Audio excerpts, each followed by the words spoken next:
ఒక్కసారి కొమ్మూరి గోల్డ్ కి కాల్ చేయండి. తాకట్లో ఉన్న మీ బంగారాన్ని విడిపించి మార్కెట్ ప్రైస్ కి వాళ్ళు కొనుక్కుని మిగతా డబ్బులు మీకు ఇచ్చేస్తారు. అందరికీ నమస్కారం. వెల్కమ్ టు మనం టీవీ. నేను మీ పవన్ బేస్వడ. మనతో పాటు సామాజిక రాజకీయ విశ్లేషకులు అప్సాన్ రాజేష్ గారు. ఆయనతో మాట్లాడే ప్రయత్నం చేద్దాం. సార్ నమస్కారం. నమస్కారం. ప్రధానమంత్రి నరేంద్ర మోడీని విమర్శించినటువంటి బాలకృష్ణ గారికి పద్మభూషణ్ ఇవ్వడం జరిగింది. ఇప్పుడు ఆంధ్రప్రదేశ్ మొదటి ముఖ్యమంత్రి, ఇప్పుడు ప్రస్తుత ముఖ్యమంత్రి చంద్రబాబు నాయుడు గారిని విమర్శించినటువంటి పాకా వెంకట సత్యనారాయణ గారికి రాజ్యసభ సభ్యత ఇవ్వడం జరిగింది. ఎన్డీఏ గవర్నమెంట్ వ్యూహాన్ని ఏ విధంగా చూడాలి? మీ విశ్లేషణ ఏంటి? ఇప్పుడు ఇక్కడ 2014 నుంచి 2018 వరకు తెలుగుదేశం పార్టీ, భారతీయ జనతా పార్టీ కలిపి ఆంధ్రప్రదేశ్ రాష్ట్రంలో ప్రభుత్వంలో భాగస్వాములుగా ఉన్నారు. కేంద్ర ప్రభుత్వంలో కూడా అధికార భాగస్వాములుగా కొనసాగారు.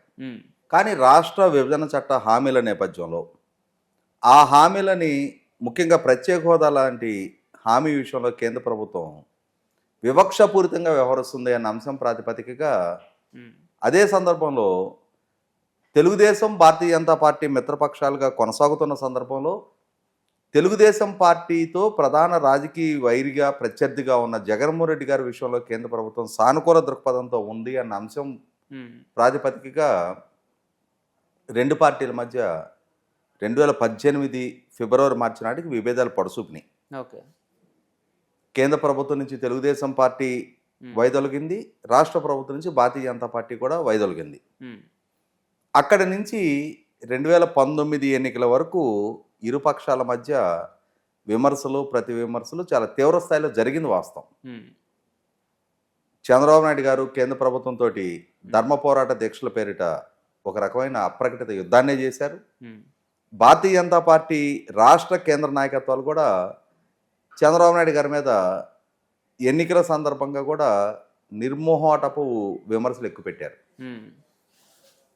ఇటువంటి సందర్భంలోనే నాడు తెలుగుదేశం పార్టీ శాసనసభ్యుడిగా ఉన్న నందమూరి బాలకృష్ణ గారు విజయవాడలో జరిగిన ధర్మ పోరాట దీక్ష సభావేదిక నుంచి ప్రధానమంత్రి నరేంద్ర మోడీ గారిని ఉద్దేశించి పరుష వ్యాఖ్యలు చేయడం మనందరికీ తెలిసిన విషయమే. అదే సందర్భంలో భారతీయ జనతా పార్టీలో వివిధ హోదాల్లో ఉన్న నాయకులు కూడా టీవీ చర్చల సందర్భంగా కానీ, ప్రెస్ మీట్ల సందర్భంగా కానీ సూటిపోటి విమర్శలు నిర్మోహటంగా తెలుగుదేశం పార్టీ మీద ఎక్కుపెడుతూ ఉండేవారు. ఒక రకంగా మాట్లాడుకుంటే 2019 ఎన్నికల్లో తెలుగుదేశం పార్టీ అధికారానికి దూరం జరిగింది. భారతీయ జనతా పార్టీ కూడా బహుశా నేను అనుకోవటం రాష్ట్రంలో భారతీయ జనతా పార్టీ చరిత్రలోనే అత్యంత తక్కువ ఓట్ షేరు నమోదు చేసుకున్న ఎన్నిక 2019 ఎన్నిక.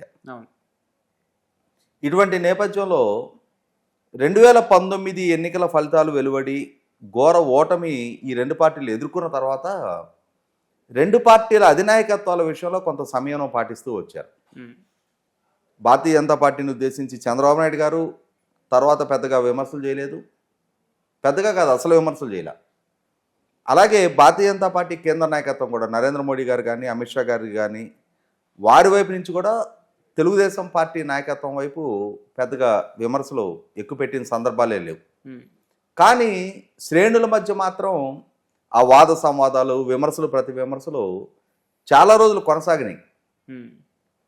మీడియా చర్చల్లో కూడా, టీవీ డిబేట్లో పార్టిసిపేట్ చేసిన మాలాంటి ప్యానలిస్టులు కూడా మా ప్యానల్లో ఉన్న భారతీయ జనతా పార్టీ ప్రతినిధుల్ని చాలా తీవ్రంగా విమర్శించేవాళ్ళం. వారు జగన్మోహన్ రెడ్డి పాలన గురించి విమర్శించిన సందర్భంలో మీరు జగన్మోహన్ రెడ్డి గురించి టీవీ డిబేట్లో కూర్చొని విమర్శలు బాగానే చేస్తున్నారు, కానీ చర్యలు తీసుకునే స్టేజ్లో ఉన్న కేంద్ర ప్రభుత్వ పరంగా జగన్మోహన్ రెడ్డి గారు చేస్తున్న తప్పుల విషయంలో మాత్రం మీరు ఉపేక్షిస్తూ ఉన్నారు, అతనికి అన్యాపదేశంగా మద్దతు కూడా తెలుపుతూ ఉన్నారు, అతను చేస్తున్న ఉల్లంఘన విషయంలో మీరే ప్రోత్సహిస్తున్నట్టుగా కనిపిస్తుంది అని చెప్పని కూడా సూటిగా స్పష్టంగా వాళ్ళని విమర్శించేవాళ్ళం. ఒక్కొక్క రోజు ఆ విమర్శల తాకిడికి తట్టుకోలేక భారతీయ జనతా పార్టీ ప్రతినిధులు లైవ్ డిబేట్ నుంచి అర్ధాంతరంగా నిష్క్రమించిన సందర్భాలు కూడా ఉండేవి. అంతటి వాడివేడిగానే చర్చలు జరిగినాయి. కానీ 2024 ఎన్నికల నాటికి మళ్ళీ పాత కాపులు, అంటే 1984 నుంచి మిత్రపక్షాలుగా కొనసాగుతూ విడిపోతూ ఉన్న తెలుగుదేశం భారతీయ జనతా పార్టీలు మరొకసారి ఎన్నికల్లో కలిసి పోటీ చేయాలని చెప్పని అధినాయకత్వాల స్థాయిలో ఒక నిర్ణయం తీసుకున్నాయి.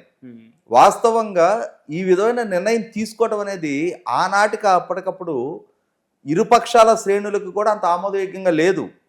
అయినా సరే సంస్థాగతంగా క్రమశిక్షణతో కూడిన శ్రేణులు కలిగి ఉన్న ఆ రెండు పార్టీలు కూడా, అటు భారతీయ జనతా పార్టీ కానీ ఇటు తెలుగుదేశం పార్టీ కానీ అధినాయకత్వాల స్థాయిలో ఒకసారి ఒక నిర్ణయం చేసిన తర్వాత ఆ నిర్ణయానికి కట్టుబడే ఇరుపక్షాలు కూడా ఎన్నికల్లో కలిసి పోటీ చేసినాయి. జనసేనతో కూడి ఎన్డీఏ కూటమిగా పోటీ చేసినాయి. ఆ పోటీ చేసిన అంటే ఆ కూటమిని ప్రజలు ఏ విధంగా ఆశీర్వదించారనేది జూన్ 4 నాటి ఎన్నికల ఫలితాలు మనం చూసాం. ఈ నేపథ్యంలో మీరు ప్రస్తావించిన రెండు సంఘటనలు యథార్థమే. భారతీయ జనతా పార్టీ రాష్ట్ర శాఖ క్రమశిక్షణా సంఘ అధ్యక్షుడిగా ఉన్న పాకా వెంకట సత్యనారాయణ గారు కూడా టీవీ డిబేట్లో నాడున్న రాజకీయ పరిస్థితుల నేపథ్యంలో తెలుగుదేశం పార్టీకి వారికి మధ్య ఉన్న అంతరాల నేపథ్యంలో రెండు వైరుపక్షాలుగా కొనసాగుతున్న నేపథ్యంలో చంద్రబాబు నాయుడు గారిని ఆయన విమర్శించారు. అదే సందర్భంలో 2018 నాటి ధర్మ పోరాట దీక్ష సభలో బాలకృష్ణ గారు నరేంద్ర మోడీ గారిని విమర్శించారు. తెలుగుదేశం శ్రేణులు కూడా, భారతీయ జనతా పార్టీ శ్రేణులు కూడా వివిధ సందర్భాల్లో వివిధ మాధ్యమాల ద్వారా ఒకరి మీద ఒకరు కత్తులు దూసుకునే స్థాయిలోనే విమర్శలు ప్రతి విమర్శలు చేసుకున్నది వాస్తవం. అది గతం కదా. రాజకీయాల్లో అనేది ఎప్పుడు కూడా డైనమిక్గా ఉంటాయి. పరిస్థితులు పరిణామాలు బట్టి రాజకీయాలు కూడా నిన్న రాజకీయం ఉన్నట్టే ఈ రోజు ఉండాలని లేదు, ఈ రోజు ఉన్న విధంగానే రేపు కూడా ఉండాలని లేదు. మనకి రోడ్డు మీద పాతిన మైల్ రాయి కిలోమీటర్ రాయి ఉంటుంది, అంటే ఒకప్పుడు మైల్ రాయి అనేవాళ్ళు దాన్ని. అది ఆ ప్రయాణించే వాహనాలు మారచ్చు, వ్యక్తులు మారచ్చు, సమయం సందర్భం మారచ్చు, ఆ మైల్ రాయి మాత్రం స్థిరంగా అక్కడే ఉంటుంది. రాజకీయాలు అలా స్థిరంగా ఉండవు. రాజకీయాలు పరిస్థితుల పరిణామాలు బట్టి ఎప్పటికప్పుడు మార్పు చేర్పులకు లోనవుతూ ఉంటాయి. అలాగే పార్టీల మధ్య శత్రుత్వాలు మిత్రత్వాలు కూడా పరిస్థితుల పరిణామాలు బట్టి అవసరాల రీత్యా మార్పు చేర్పులకు లోనవుతూ ఉంటాయి. అలాగే కేంద్రంలో రాష్ట్రంలో కలిసి ప్రయాణించాలి అని చెప్పని ఈ రెండు నాయకత్వాలు తీసుకున్న నిర్ణయానికి అనుగుణంగానే మొన్నటి ఎన్నికల్లో ప్రజలు తీర్పిచ్చారు. ఆ తీర్పుకు అనుగుణంగానే ఇవాళ గతంలో ఒకనాడు ఇంతటి వైరుధ్యాలు నెలకొన్న పార్టీలు అని చెప్పని వాళ్ళెవరు చేయడానికి కూడా వీలు లేకుండా రాష్ట్రంలో కేంద్రంలో సైజ్యతో ఈ రెండు పార్టీల మధ్య సమన్వయంతో వాళ్ళ పరిపాలన కొనసాగుతూ ఉంది.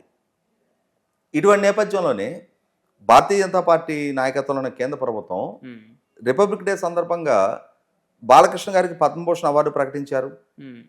అంటే ఇక్కడ గమనించుకోవాల్సింది ఏంటి, ఈ పద్మభూషణ్ అనేది ఎంపిక ప్రక్రియ ఒకనాడు మమ్మల్ని దూషించారు కాబట్టి అని చెప్పని ఆయన మీద ఏదో కక్ష పెంచుకొని ఆ పద్మభూషణ్కి ఆయన్ని పరిగణలోకి తీసుకోకుండా ఉంటే అది వేరు.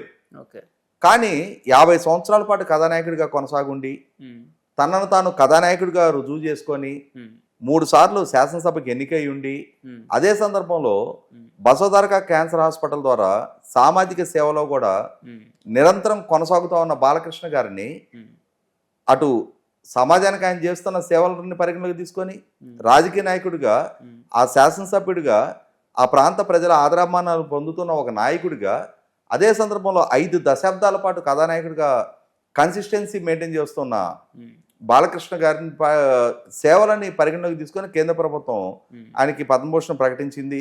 కాబట్టి ఇక్కడ పద్మభూషణ్ ఎంపిక అనేది పైరవీలకు లేదు నాయకుల ఎమోషన్స్కు ప్రాతిపదికగా కాకుండా ఆ ఎంపిక చేయబడుతున్న వ్యక్తుల వాళ్ళ అసలు సిసలు క్యాపబిలిటీ, క్యాలిబర్, వాళ్ళకున్న క్వాలిఫికేషన్స్ ప్రాతిపదికగానే అది జరుగుతుందనేది నిర్ధారణ అయింది.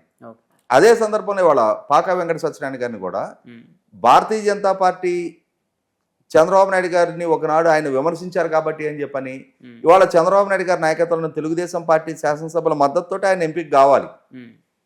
తెలుగుదేశం కూడా ఆనాడు రాజకీయంగా ఉన్న వైరుధ్యాల ప్రాతిపదికగా ఆయన విమర్శ చేశారు. ఇవాళ కలిసిమెలిసి ఉంటున్నాం. కలిసిమెలిసి ఉన్నప్పుడు ఒక discipline soldier of that party, Bharatiya Janata పార్టీకి సంబంధించిన ఒక క్రమశిక్షణ కలిగిన కార్యకర్తగా, ఒక పోరాట యోధుడిగా, ఆ పార్టీ సైనికుడిగా ఆ రోజు ఎజెండా అది. ఈ రోజు కలిసిమెలిసి ఉండటం అనేది ఈ రోజు ఎజెండా. ఆ రోజు దానికి కట్టుబడి విమర్శలు చేశారు. ఇవాళ దీనికి కట్టుబడి ఆ పార్టీ లాయల్టీని ప్రదర్శిస్తున్నారు. భారతీయ జనతా పార్టీ కూడా దానికే ప్రాధాన్యత ఇస్తుంది. ఎందుకంటే ఈ మధ్యకాలంలో సోము వీర్రాజు గారిని ఎంపిక చేసినా, శ్రీనివాస వర్మ గారిని ఎంపిక చేసినా, ఇప్పుడు పాక వెంకట సత్యన గారిని ఎంపిక చేసినా కూడా ఆర్ఎస్ఎస్ మూలాలతో సిద్ధాంత బలం కలిగి ఉండి కష్ట నష్టాల్లో పార్టీకి అండదండలుగా ఉన్న తమ శ్రేణులకే మొట్టమొదటి ప్రాధాన్యత అని చెప్పని భారతీయ జనతా పార్టీ కూడా రుజువు చేస్తూ ఉంది. కాబట్టి దగ్గుబాటి పురంధరేశ్వర గారు, సీఎం రమేష్ గారు లాంటి అనుభవజ్ఞులను కాకుండా శ్రీనివాస వర్మ గారికి మంత్రి పదవి ఇవ్వటం, అలాగే రాష్ట్రంలో కూడా అందరూ ఆశించింది సుజనా చౌదరి గారికి ప్రాధాన్యత ఇస్తారు అనుకున్నారు, కానీ సత్యకుమార్ గారికి ప్రాధాన్యత ఇచ్చారు. అంటే ఇక్కడ ఏమర్థమవుతుంది, మొదటి నుంచి పార్టీలో లాయల్టీ ప్రదర్శించిన వాళ్ళకి ప్రాధాన్యత ఇవ్వడం అనేది భారతీయ జనతా పార్టీ ఎంచుకున్న వ్యూహం. దాన్ని గౌరవిస్తూ తెలుగుదేశం కూడా ఇప్పుడున్న పరిస్థితుల్లో కలిసిమెలిసి వెళ్తున్న నేపథ్యంలో గతాన్ని తవ్వుకోకూడదన్న ఉద్దేశంతో ఆ అభ్యర్థిత్వాన్ని స్వాగతిస్తుంది. 100% ఇవాళ ఉన్న పరిస్థితులకు అనుగుణంగానే ఇవాళ కలిసిమెలిసి వెళ్తున్న భారతీయ జనతా పార్టీ, తెలుగుదేశం నాయకత్వాలు తీసుకున్న నిర్ణయానికి అనుగుణంగానే ఇప్పుడు నిర్ణయాలు కూడా అమలు జరుగుతున్నాయి అనేది మనకు అర్థమవుతా ఉంది. Right, thank you so much.